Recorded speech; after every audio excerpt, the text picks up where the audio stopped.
Welcome dear students. एक और question आप लोगों के लिए, जिस क्वेश्चन में हम नॉन इनर्शियल फ्रेम की क्रॉस चेकिंग करेंगे कि नॉन इनर्शियल फ्रेम क्या होता है।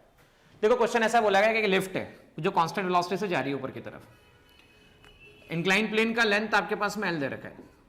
एक ब्लॉक है जिसका मास एम है।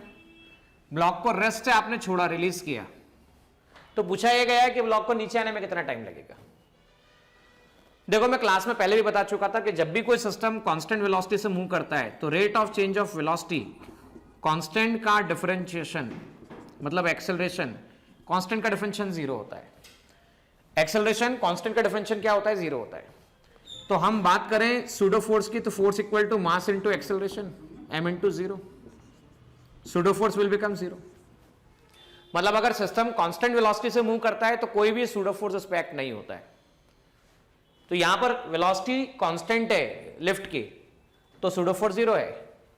तो ऐसी स्थिति में कोई भी सूडो फोर्स अप्लाई नहीं किया जाएगा।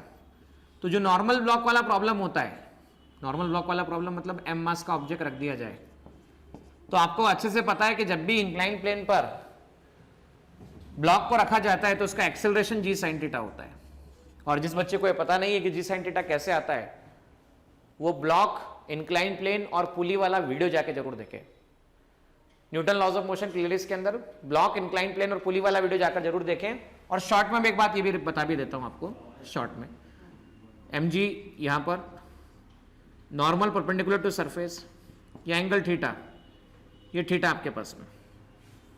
तो आप और हम क्या कह सकते हैं भाई, ये वाला कंपोनेंट जो होता है, इधर वाला कंपोनेंट होगा mg cos थीटा, ये नॉर्मल, और इस तरफ वाला कंपोनेंट जो होगा वो mg sin थीटा होगा।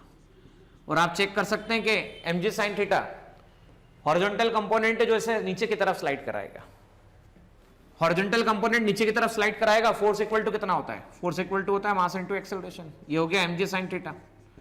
mg sin theta equal to ma आ गया, m से m कैंसिल हो गया, a equal to g sin theta आ गया।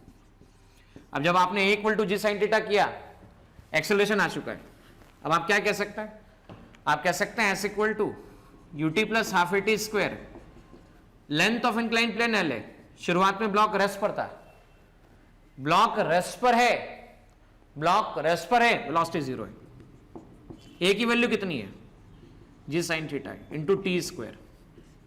टी स्क्वायर कितना आ गया? तो 2l अपॉन जी साइन थीटा। तो t की वैल्यू आ जाती है आपके पास में अंडर रूट 2l अपॉन जी साइन थीटा। ये वो टाइम होगा जब ब्लॉक नीचे स्लाइड होकर आएगा।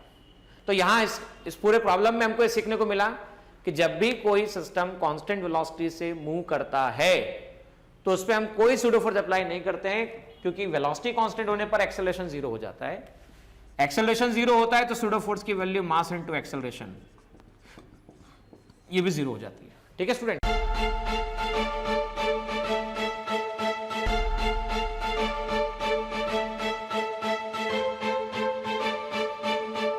पुरोहित अकॅडमी, मेन ब्रांच प्रभात चौक, MJ कॉलेज रोड, लोकमान्य हॉस्पिटलच्या बाजूला, जळगाव आणि पांडे क्लासेस जवळ, बंधन बँके शेजारी, ट्रॅफिक गार्डनच्या समोर, जळगाव।